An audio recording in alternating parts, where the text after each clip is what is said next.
ready to hit the slopes, bro? Wah!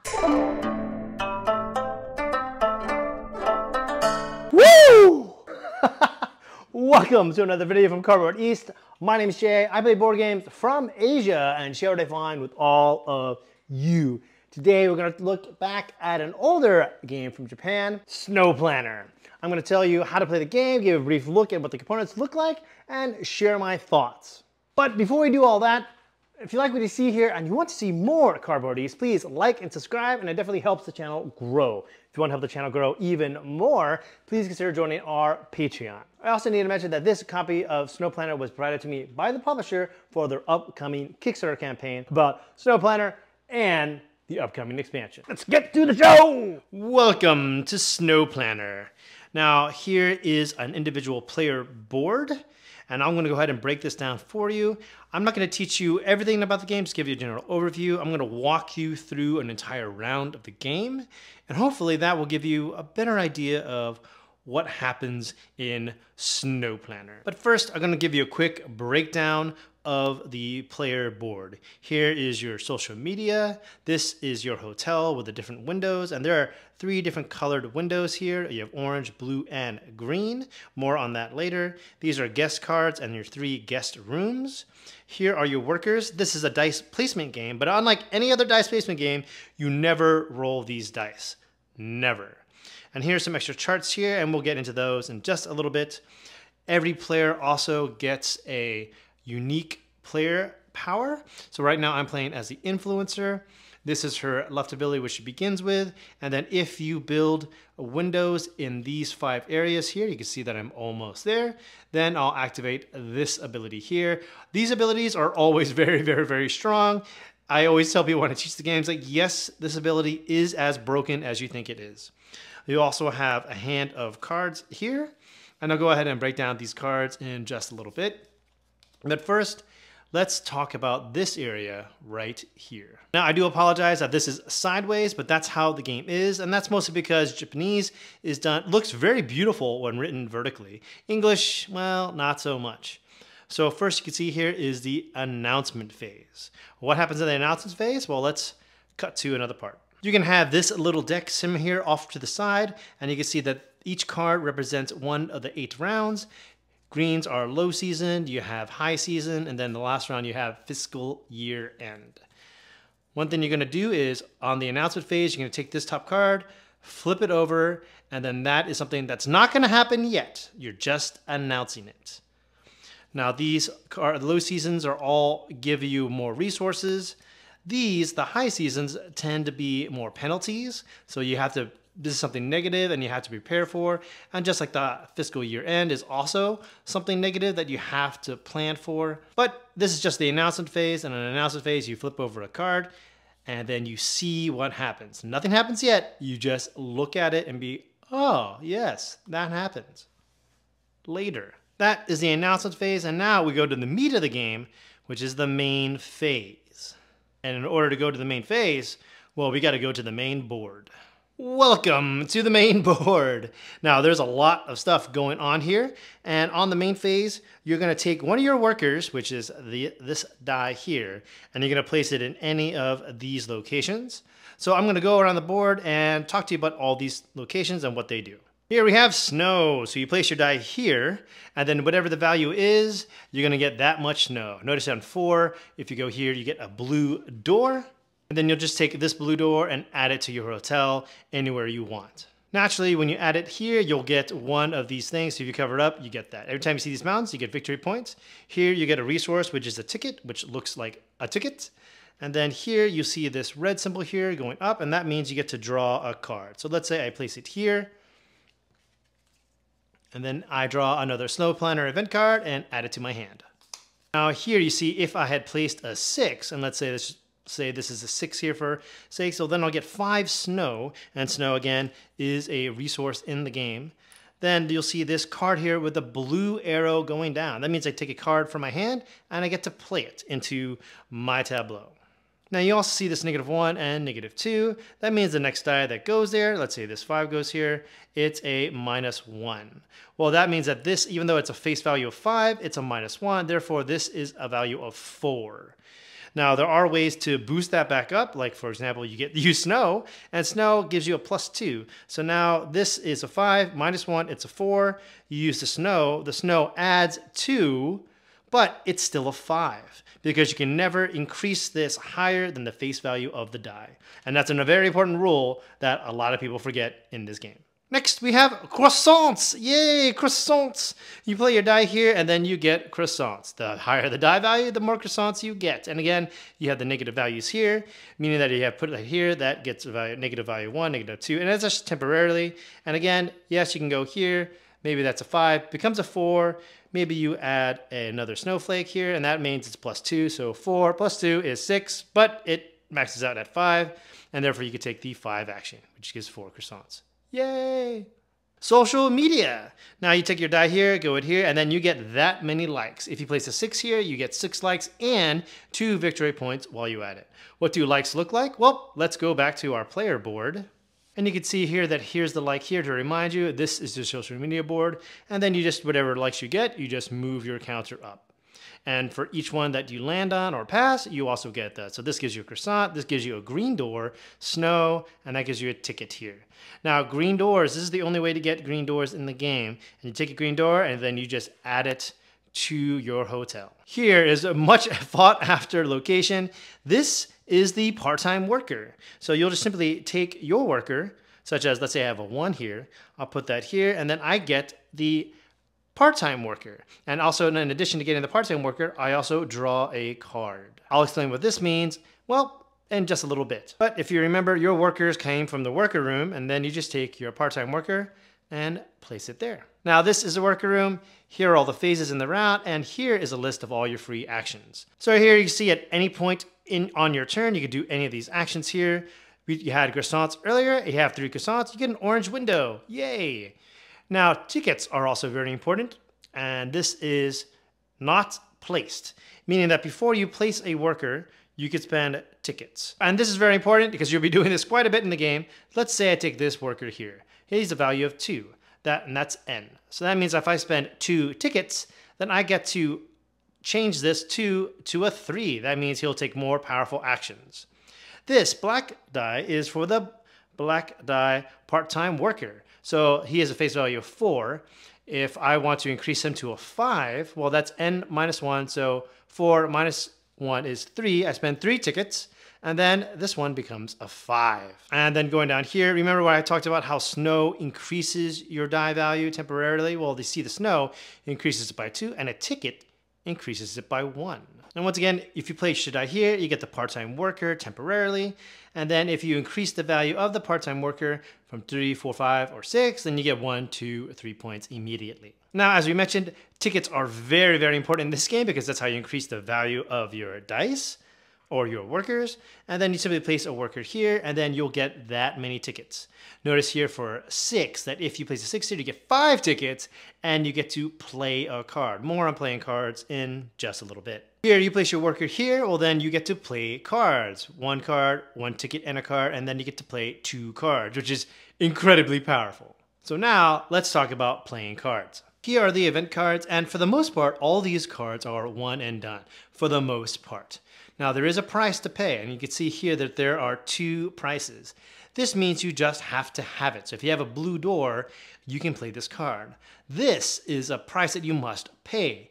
So I have to have a blue door. I don't lose my blue door when I play this, but I do lose 1 snowflake when I play this card. And then down below, you'll see the effect. Now, some cards, when you play them, don't have a cost, and some of them are also an infinity, meaning that they stay here forever. This one means that every time I get a green door, well, then I get a ticket. So this is great for me, because crepe shops are, well, they're pretty awesome. Some cards here, like the fireplace, don't have an infinity symbol, but function like one. So here's my immediate bonus that I get to guess, and I'll talk about that in a little bit. But here you can see that if I play a snowman card, well, then I get to draw 2 cards. What does a snowman card look like? Well, here you go. That's a snowman card. So when I play this card, not only will I get this, but then this will also trigger. So I'll get 2 tickets, 2 likes, 1 victory point, and I get to draw 2 cards. Now, some event cards also have this symbol here. Now, this means that at the end of the game. So at the end of the game, I count up all my cards that I have played that are a snowman card, such as the symbol here, and each one's going to give me 1 victory point. Because the Snowboard Club, well, they're pretty dope. And now let's go to the center of the board, and you see these are the project cards. And you see these are the 3 locations here. That's a 0, that's a -1, and that's a -2. Well, to get this card, you go to that space, and then you lose these, meaning you pay them 4 snow, you pay 1 croissant, you pay 1 ticket, and then you immediately get 8 points. What is this thing down here in the bottom? Well, as soon as you get a project card, you're going to flip it over, and then now you have your own place where you can go and no one else can go. So every time I place a die here, I'm going to compare these 2 values, and then whichever one's lower, I'm going to get victory points. So this one is I place a die here, and these are checked out guests. So let's say I have 3 checked out guests, and let's say I put 5 die here. Well, then the lowest one is 3, and I'm going to get 3 points. This is pretty cool. Now, here is the turn order of the game. So you can see blue goes first and green goes second. Also, in addition to that, these are double-sided. You can flip this over, and you can see that this has 70 on it. So once you do 1 complete lap, you'll be at 70 points, and then you just flip this over so everyone knows that you have 70 plus wherever you are on the board. But here you can see that if by placing your dice here, you'll get these little resources here. So let's say green went here, well then green would get 1 ticket. But more importantly, at the end of the round, green will come back up here and become first place, pushing blue down to second place in turn order. Now, as you can see here, this does say high season. We are in low season, and remember, low season is dictated by the round cards here. Once you're in high season, then you'll just flip these over and increasing the value of these, and you'll be able to get more resources or more cards when you go to these locations. But perhaps the most important part of the game is this area here. You're placing a die here, and then you can get a guest.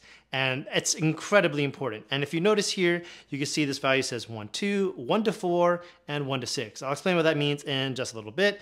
And over here on the right, you can see how many guests you get. So up here, you only get 1 guest, but down here, you'll get 2 guests. And the more the merrier as far as guests are concerned. Another thing that I want to point out is that this is a VIP guest. And VIP guests are, really important. You definitely want to get a VIP guest. This is another one here, and I'll explain how this works when I explain VIP guests. But we're getting ahead of ourselves. Let's talk about regular guests in just a little bit. And remember, this is 1 to 2, 1 through 4, and 1 through 6. Now here on the top of the board, you'll see the guests. So by placing your die here to get a guest, you're going to choose one of these 6 guests here. Now, if you look at the bottom here, you may not be able to see it, but it says 1, 2, 3, 4, 5, 6. So if you can get a guest from 1 to 2, you choose one of these 2. If you have 1 to 4, then you choose from one of these 4. 1 through 6 is well, you can choose one of any of these. This is not a guest. These are just the project decks. So once you build a project, you put it down in front of you, and then you would take one here later on in a later phase. But these are the guests. When you get a guest, you're going to take it and add it to your hotel.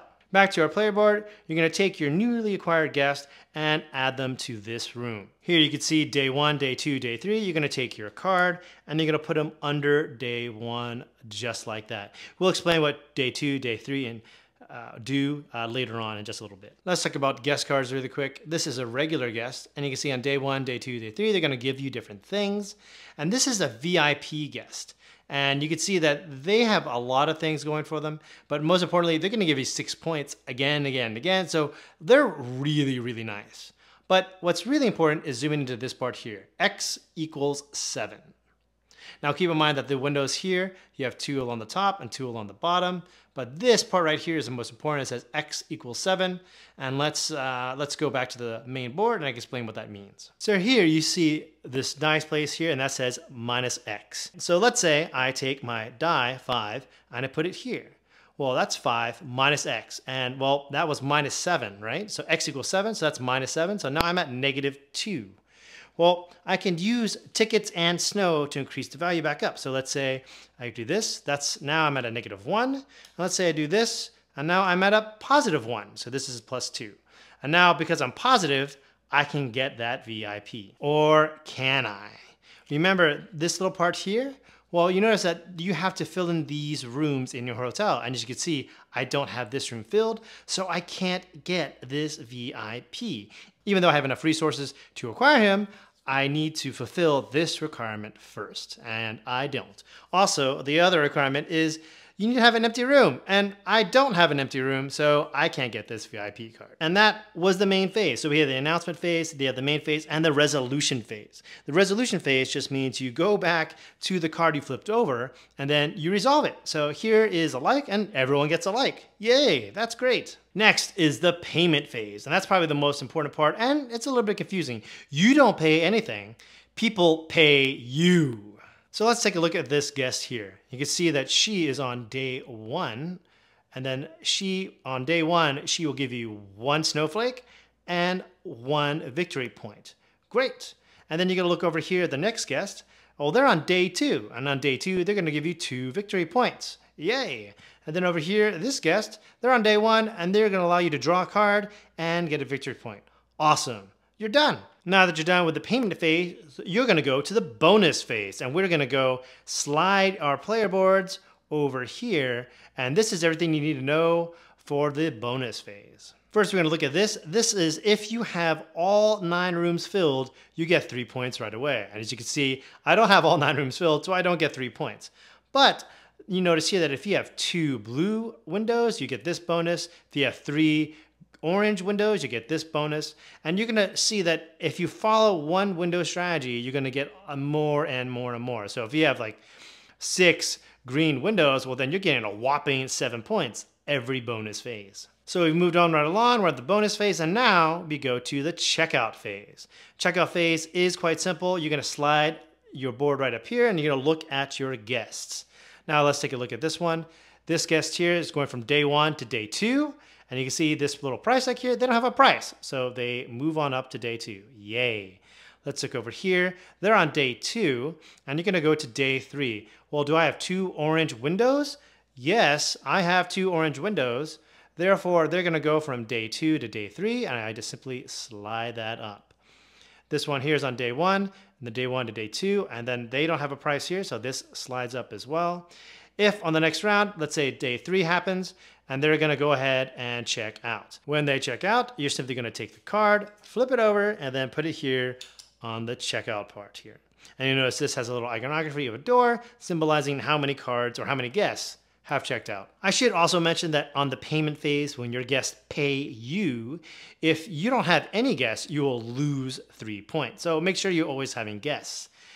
Next, after this is the cleaning phase, and you can see here that any guests that haven't been taken in slots 1 or 2, well, they get discarded, and then you refill those. And that is every phase in the game. You do that 8 times. Whoever has the highest score wins Snow Plenner. Oops, I almost forgot that there are these goal cards, or these milestones. Instead of playing a card from your hand, you can also activate one of these. There's going to be quite a few of these out. There's going to be a number of players plus 1. So in a 3-player game, there are going to be 4 of these out. So instead of playing a card from your hand, you can just activate it. Now what I do, I just take another little component here, like this gem, and I place it on here. You have to fulfill this requirement, making sure that you've activated all these rooms. You will immediately get 3 points.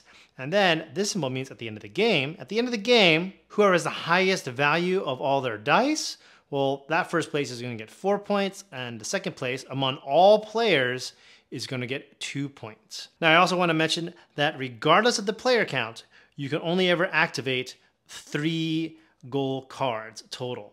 So while this may not be a big deal in a 2-player game because there'll be 3 goal cards, in a 3- and 4-player game, it can be quite important. Now this little gem here doesn't come with the game. I just included it in my game to place it on top because that makes a little bit more sense. I believe in the rule book, you take this and even though it doesn't really say, you just put it by your player board. I find that it's kind of hard for everyone to read it there, so I keep it in a place that's easily accessible for everyone, and then I just mark it to show that it's been activated. Okay, let's talk vibes. Now, I admit that I have a weakness. My name is Jay Bernardo, and I have a weakness for snow maps. I just Man, oh man. If there's snow on the map, I'm all in. Like, I don't know what it is. Something about how clean and nice it looks. So I have a bias to like this game. But the overall vibes of this game are really fascinating because it's not wild and wacky and cartoony. It's kind of stark and barren and just clean. And it's very, very chill. Like the opposite of my channel. It's just this very chill vibe. You even have a multilingual robot card, and that card, as cool as that is, super chill. Even the character cards that you have all have like this quiet, calm look to them, and it's not incredibly warm or inviting, but it's just very chill and relaxing. So this game gave me like this soothing effect of just like, okay, things are gonna be okay, I'm just gonna chill. But oh my goodness, there are a lot of resources here and I am so weak, I need so much stuff and I need it now. This is a game where the more you have, the more you get, and it just steamrolls. And it's pretty interesting how that first few rounds, you're like, man, oh man, I don't have anything. How am I gonna get any of this? Like, how am I get like a lot of guest cards? Like, I don't even know how that's gonna be possible. But by the 8th round, you're gonna have a good number of guests and you're gonna have a lot of resources. You're gonna be really powerful. You're gonna be making strong, powerful turns because everyone's gonna have a 6, hopefully. And then you're just be scoring tons and tons of resources, tons of points, and just rolling and controlling your hotel. And those are vibes. Now, let's talk about the negatives. I hate to say it, but there are some negatives with this game. I think the biggest negative that I have is that the English is not perfect. Now, I understand it's not their first language, but on some of the event cards, it can be a little tricky of how does that work. Sometimes the English is a little broken, and I kind of wish that was smoothed out a little bit. Another thing is that the event cards, there are some event cards that have an infinity sign. That's great. They're not a one-off. They stay out there forever. Every time A happens, B happens. Great, makes logical sense. But there are also these snowman cards where if you play a snowman, then this happens. There's no infinity symbol, but it functions the same way, and I kind of wish that was a little bit more consistent. There was some difficulty with the event cards, having those 2 resources on the top corners of one is you need to lose this, one is that you just have to have this. Wait, swap that. You just have to have this, and then you need to spend this.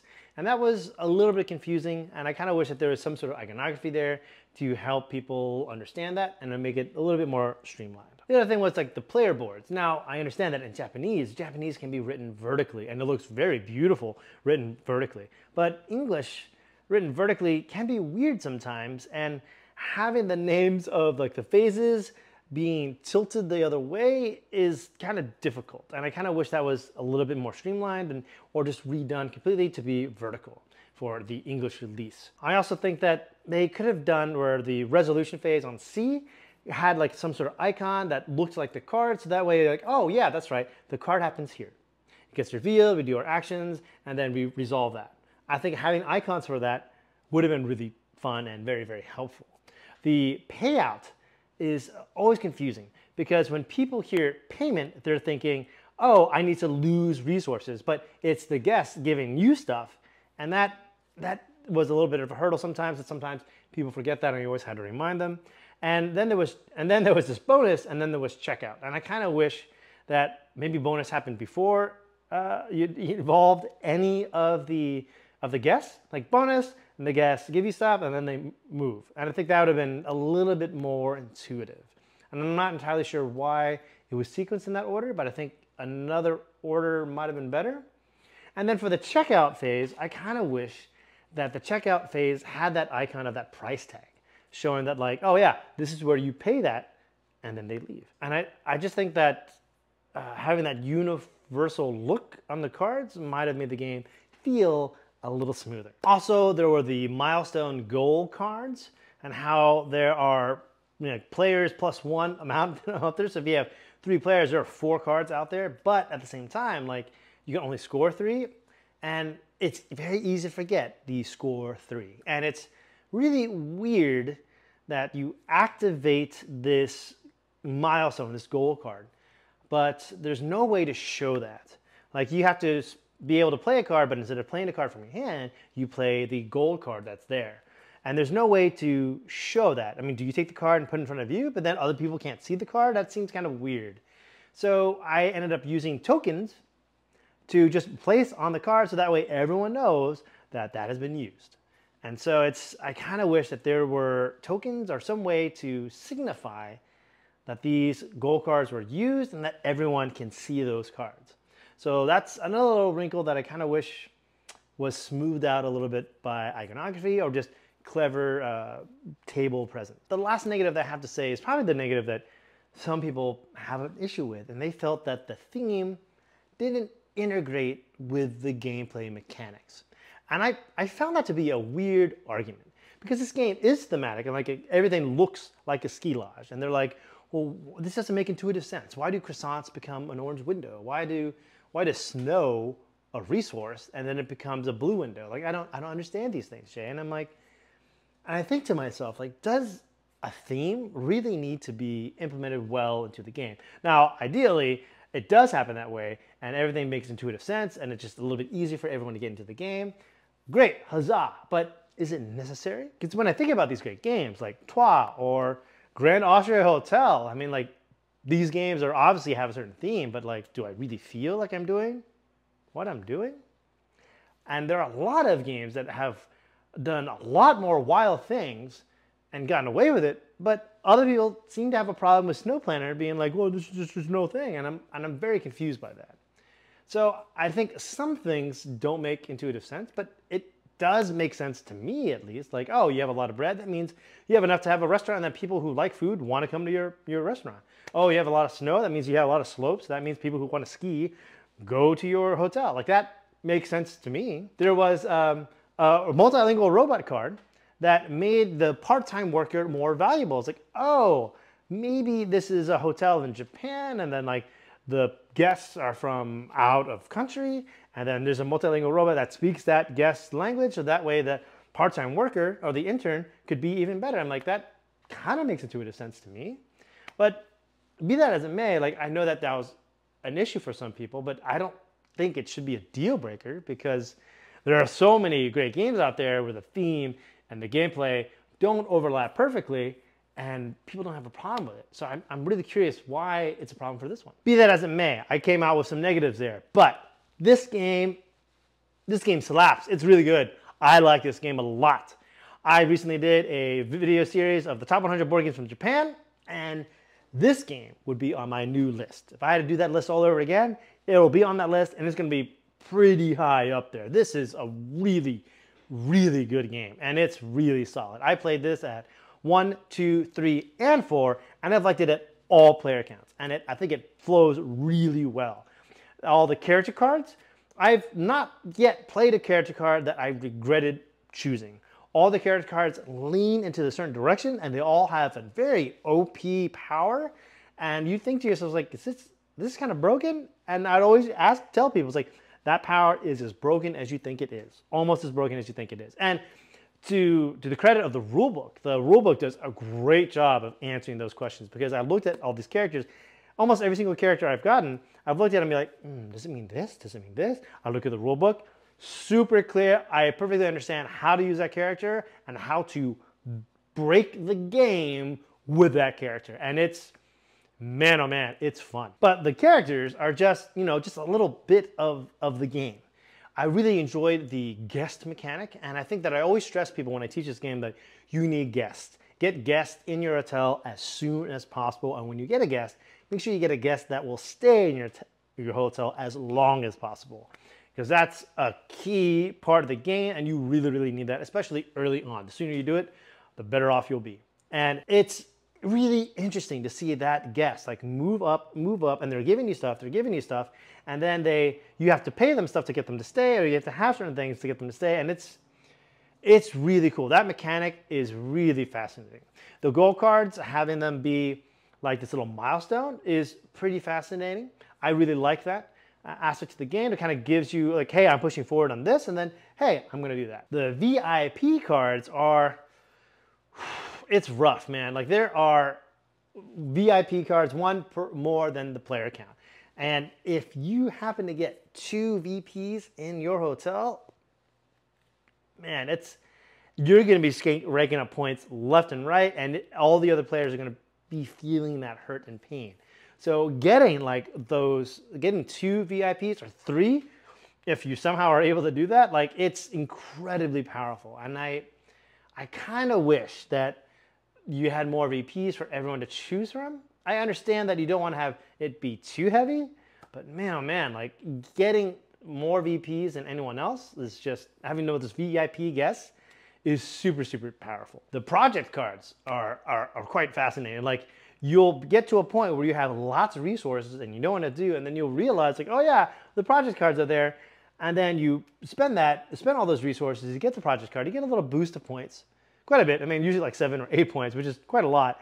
But then it becomes your own private worker placement space, and every time you go there, you're getting victory points, and that's really cool. I really like that. I love games that do that. The one thing that makes it always very difficult, and I always had to remind people of, is that even though you have snow and you have tickets to kind of increase the pip value of your die temporarily, you can never increase past the face value. So if your dice is at 3, it can never be worth more than 3. If it's a value of 4, it can never be more than 4, and no dice could ever be more than 6. So it's reminding people of that is a little bit tricky.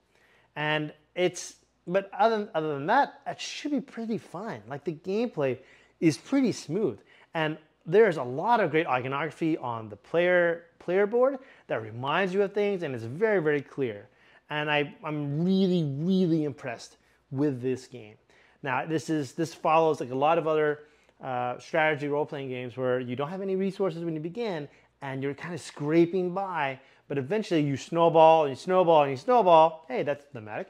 And you get to a point where you're just getting tons and tons of points. And this really puts this interesting spin of you can go to these places that you want to, but you need to be able to go there, and it's going to cost you. You're going to have extra tickets, it's going to have extra snow, and it's going to cost these resources. And finding a way to kind of auto-generate those resources is key in this game. This is a game that has quite a bit going on. It's quite heavy, but it's a really good, solid game. And I really strongly recommend it. If you like resource management games and games that have a nice, interesting theme that's not really out there, then I really strongly suggest you give this game a chance, because it's incredibly solid, and it's one of the best resource management strategy games that I played out of Japan, period. Now, that being said, I will say that this game does have that problem of, if you played this game before, you're gonna know how to rock this game. And someone who's new to it is gonna be stumbling around, and they may not know, oh, you try to get a guess as quick as you can. They might be able to do that, and then you're just gonna snow blast them. It's just, you're gonna throw a giant snowball out there, and you're and it's brutal. And you can see people just get tons and tons of points, just go lap around the board, and you're like, man, they passed 70? I haven't passed 70 yet. That's wild. So it can be that point where there's a runaway leader, and you're trying to fight for second place. My wife is phenomenal at this game, and we played this the other day, and the 3 of us were well, she's running a ski lodge. I don't know what we're doing. I think it's a snowball fight here. And you can see that one player was new to the game, and he had a little bit of difficulty kind of figuring it out, but he was the only player who had 3 6s by the game's end, and he was taking powerful turns, and he caught up quick towards the end of the game. But because he didn't have that early momentum, he wasn't there contending for first place. So this is a game where you need to hit the ground running and knowing what you're doing and being there full throttle and constantly doing that. That being said, though, doing that is a lot of fun. And I love the character cards because they have each made me approach the game very, very differently. I had the grandma who made me get tons of guests, and I was able to score points with them and get resources from them really quickly. I was able to have more than 3 guests at my hotel. Amazing.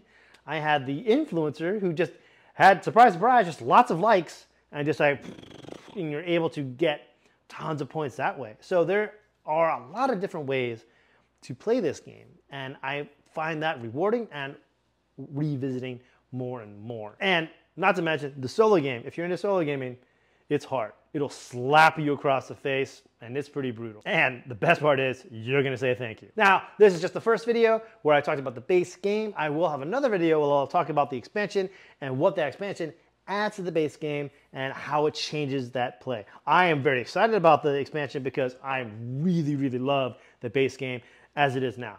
There's a few little wrinkles there that I kind of wish they were smoothed out, but most of that is nitpicky stuff. But if you have a weakness for snow-themed games like me, I strongly recommend you check out Snow Plenner because it is fantastic. Once again, my name's Jay. I play board games from Asia and share what I find with all of you. If you like what you see here and you want to see more, please like and subscribe, and it'll help the channel grow. If you want to help the channel grow even more, please consider joining our Patreon, and you will have access to lots of exclusive content, as well as a monthly board game giveaway. Hello. I'm going to link up here to a video that I think you'll enjoy.